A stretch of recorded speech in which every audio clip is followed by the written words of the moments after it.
in the league, we just need to be balanced. We don't have to force it, we don't have to go bang, bang, bang down into court, we just need to be in possession. I worked as a social worker with Intellectually Disabled Services in South Australia, and I used to take a Volkswagen full of ladies with an intellectual disability from a hostel to watch me play. And they'd cut up oranges and barrack for me. I had my own cheerleading team, but then they asked me why they couldn't play. And I said there's no reason why you can't play, so we approached South Australian Netball, or Netball SA, and their initial response was, we've got enough to do looking after our current members rather than those sort of people. Well, that was like Red Rag to a Bull. So we went to Apex and JC's and got money for transport, and people came out of the woodwork. We'd have 28 people on the court, 14 volunteers and 14 players. And the teams that come out, it was funny, they'd come with high heels, they'd come with bikini knickers, they'd come with all sorts of things. And over a season they learned the rudiments of netball and were all as keen as mustard.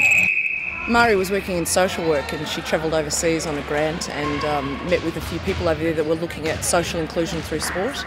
And she came home to Australia and basically founded AUSRAPID based on the netball model.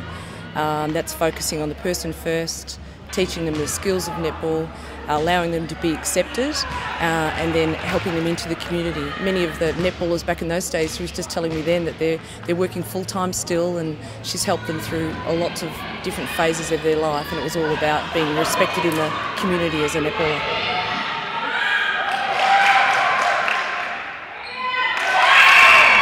We've had 4 sessions since we had trials at the end of April, so the girls have sort of just gelled as a team sort of in those 4 sessions and working on systems and court play specifically, and working on defence. Also, I liked playing today and also meeting new people and stuff like that. It's people with actual disabilities can have a go, playing a game of netball, so we can represent New South Wales. I enjoyed playing against the Vixens. Oh, not with the Vixens, but... You would have beaten. What? The concept is to get these players playing on a regular basis in their local community. This event allows us to showcase it to a much wider netball community. So the ANL people, officials, administrators, they see that it is the game of netball. It is just about netball. And it's about ability, and whilst they might not represent their state at an ANL level, they can be part of the netball family and play it at the level that's appropriate. Have you got some favourite teammates? Mel. Sarah. Yeah. No, we're friends with everyone, but yeah, we like all live in different areas around the state, so it's hard to catch up, but you know. Yeah. We've been together for 2 years now. So. Yeah. But those who have been here previously have thought that it's been a step, I guess it's a step in their netball careers in that they feel a lot more comfortable this year. They know what it's all about, and I think that their level of play has improved enormously.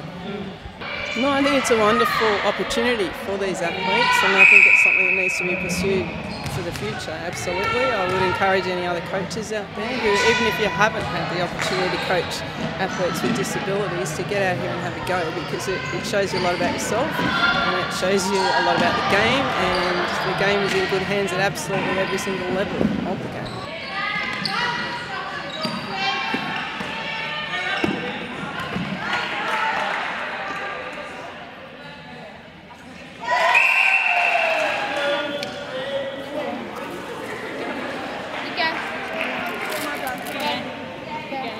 Under the One Netball program, we're committed to supporting the engagement of the entire Australian community in netball in all its forms. And this tournament, the Little OAM Shield, is the perfect example of that regardless of background, regardless of ability level, that people come together and play netball, whether they're coaches, players, umpires, spectators, and they love the game. Manager Ellen Monaghan, assistant coach Annie Collins, and coach Nicole Simpson, Uriah Weston, manager Ellen Monaghan. Who's your favourite player and why? Myself? No. You're a shocker.